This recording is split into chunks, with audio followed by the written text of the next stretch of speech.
Hello and welcome to this new video on how to add YouTube link on TikTok. So if you are new here, subscribe and press the notification bell icon so you don't miss any upcoming further videos. Now let's get started. So firstly, you need to open your TikTok application.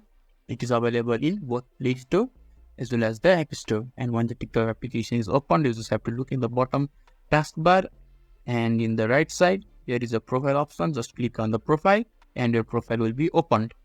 And when you are inside the profile, there is an edit profile option on the left hand side. Just click on the edit profile option, and when you scroll down a little bit, there is an add YouTube button in the bottom side. So you just have to click on YouTube or add YouTube, and you just have to wait for a few seconds depending on your internet connections. And you just have to choose an account. I'll just choose a random account. You can choose the account that you want to add. And after that, you just have to follow through the processes. You can just click on the continue button.